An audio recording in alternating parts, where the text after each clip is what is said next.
आप भी आइए, शाम जी आप भी आइए।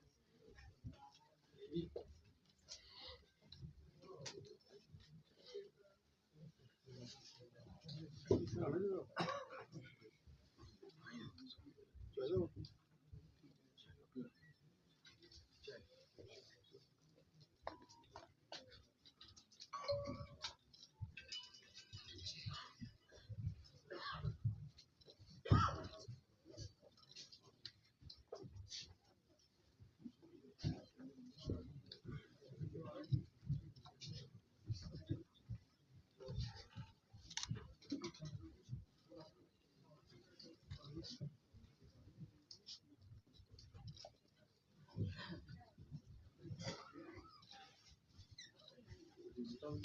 चले चले शाम जी चले आप।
आदरणीय साथी जिसे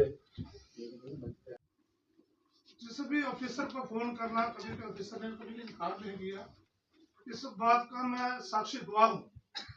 274 बैच फोर्स की उन्होंने भर्ती कराई। जगह जी तब डीजीपी थे। कोई माई का लाल इतनी बात नहीं कह सकता। चौधरी साहब अब्दुल्ला से झगड़ कर बिल्कुल बात से बात करके वो जगह लाट करवाई उन्होंने।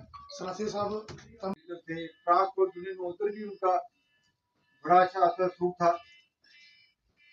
जब कैंडिडेचर हुआ लोगों में गए तो हम पहले तो हमारी मीटिंग को अर्जेंट नहीं होती थी, बड़ी मुश्किल से लोग हमारा मजाक भी रहते थे बीच बीच में, लेकिन तब तो इतने लोग बाहर आ गए। क्या दर्द का एरिया था, काफी समय तक काम किया हमने। आज उनको श्रद्धांजलि देने का यहाँ पे सभी कार्यकर्ता आए। ये 8-10 दिन की बात है कि हमारे खजवानी मंडल के महामंत्री अजय प्रताप जी के चाचा जी की डेथ हुई थी, तो जब मैं उनके घर गया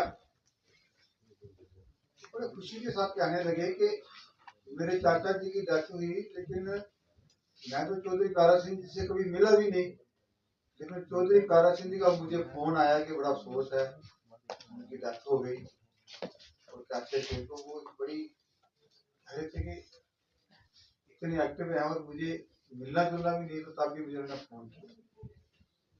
जब 1996 की बात है तो मैंडेट की बात कर रही थी, तो मैं मंडल में काम करता था, तब एक ही गांधर मंडल होता था। तो कच्ची छोड़ी हमारा ऑफिस होता था, तो उस ऑफिस में ज्यादा हम हंसराय डोगरा जी और जमलाल गुप्ता जी इनके साथ हम काम शाम करते थे। तो चौधरी साहब ने पहले इलेक्शन लड़ी थी इंडिपेंडेंट, तो इनका जहाज होता था वो निशान, तो उसके बाद उन्होंने तब हमारे कैंडिडेट को 3200 वोट मिला था बीजेपी को, पहले इनको 5000 वोट। लेकिन जब भारतीय जनता पार्टी में आए तो कच्ची छोड़ी बाहर एक मीटिंग हुई, तो तो हंसराज डोगरा जी के साथ मैं भी गया, तो किसको टिकट देनी? अच्छा, पूछते हैं कार्यकर्ताओं को, रूटीन में होता है। तो मैं हंसराज डोगरा के पास बैठा, तो बड़े सारे कार्यकर्ताओं ने हंसराज डोगरा जी का भी नाम लिया। तो मुझे हंसराज डोगरा जी कहते कि बलदेव जी खड़े हो, चौधरी तारा सिंह जी का नाम। मैंने बोला ठीक है। मैंने खड़े होकर चौधरी तारा सिंह जी का नाम लिया कि गांधीनगर विधानसभा से चौधरी तारा सिंह जी एमएलए होने जाए। तो तब हमें उसकी ज्यादा था, हमारा भी छोटे कार्यकर्ता थे, अभी छोटे ही हैं, लेकिन तब हमारा उतना नहीं। तो फिर दूसरा कार्यकर्ता खड़ा हुआ जो मेरे साथ गया था पठानिया, वो बोलता मैं इसका साइकिल करता हूँ कि चौधरी तारा सिंह जी ही एमएलए होने जाए। हम घर आ गए। श्री चौधरी प्यारा सिंह जी की श्रद्धांजलि देने वास्ते आज सारे समाज दे में दिखा था विभिन्न विभिन्न फिरके दे परम आदरणीय साथी इकट्ठे हुए थे। आदरणीय चौधरी साहब ने पॉलिटिकली काम करने का मौका नहीं मिला, लेकिन एक जड़ाव हा शंभ दा, और जिम्मेवारी भी मैं विक्रम जी मिलते हैं मैं जरूर उन्हें की, क्योंकि मेरे बड़े ब्रदर कन्ने मदन शर्मा जी कन्ने भी उनका बहुत लगाव हा, क्योंकि उस वेले की राजनीति जी ही इन्नी संकरी नहीं, इन्नी संकीर्ण नहीं, और एक दूसरे का चौधरी साहब का जो स्वभाव हा सख्त तबीयत भी है, लेकिन बड़े सहनशीलता वाले भी है। उन्हें गवर्नमेंट की नौकरी भी की थी, ट्रांसपोर्ट भी, फाइनेंस कंपनी भी चलाई, और खासकर जिस तरीके के जट बरादरी का बिखराव होएगा, क्योंकि 1947 का लिया और 1998 तक जी साड़ी जट बरादरी है कौम है हमेशा बॉर्डर ऊपर रही, और 1947, 65, 71 और 1998-99 करगिल वार भी अगर आप देखिए तो पूरा बॉर्डर जेड़ा है जट कम्युनिटी ने अगर आप देखिए कठुआ हीरानगर का लिया और सड़ा मेंढर तक भी मुस्लिम जट बरादरी के लोग भी जेड़े। तो चौधरी साहब का एक हमेशा रहा कि अपनी बरादरी की इकट्ठा रखना, और पॉलिटिकल भी उन्हें जेड़ी पारी खेडी वो बड़ी अच्छी। कई बारी ट्रांसपोर्ट होंदे हुए कि मैं भी थोड़ी चेर ट्रांसपोर्टर का काम किया, बसा बुसा पाई दियां, तो शाम की इलेक्शन आनी या बाकी तो उनके को एडवाइस एसोसिएशन का वेयर हाउस आना। तो मुझे लगता है कि ऐसे शख्सियत जड़ियां उस समाज की दिया जांदियां, पॉलिटिकली भी दिता, सोशली भी दिता, और उन्हें अपने जी उनकी जिम्मेवारी ही वो पूरा करिए गए। तो मैं परमपिता परमेश्वर जो 1996 से लेकर 2002 तक भारतीय जनता पार्टी के गांधीनगर से विधायक रहे चीफ विप के नाते, और उन्हीं के समय में माननीय कोतवाल जी जब एमएलसी के चुनाव थे, भारतीय जनता पार्टी की उस वक्त मात्र 8 सीटें थी, रिक्वायरमेंट एमएलसी के लिए 14 के लगभग वोटों की थी, लेकिन उसके बावजूद भारतीय जनता पार्टी की तरफ से कोतवाल जी जो थे वो एमएलसी चुनकर आए।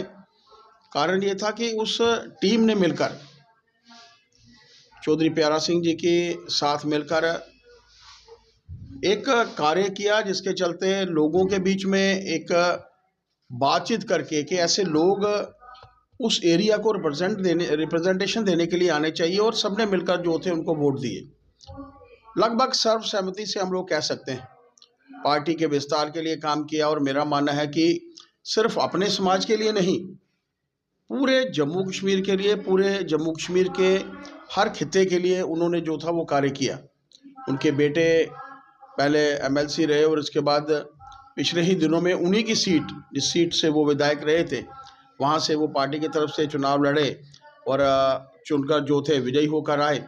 मेरा मानना है कि इस महान विभूति ने जिस ईमानदारी से काम किया है, जिस शिद्दत के साथ काम किया है, जिस तरीके से पार्टी के विस्तार को, जो पार्टी की एक सोच है कि मेरा देश सर्वप्रथम, उसके बाद मेरी पार्टी और उसके बाद मैं स्वयं, अगर कोई इस विषय को लेकर आगे चला है तो यही महान विभूतियाँ हैं।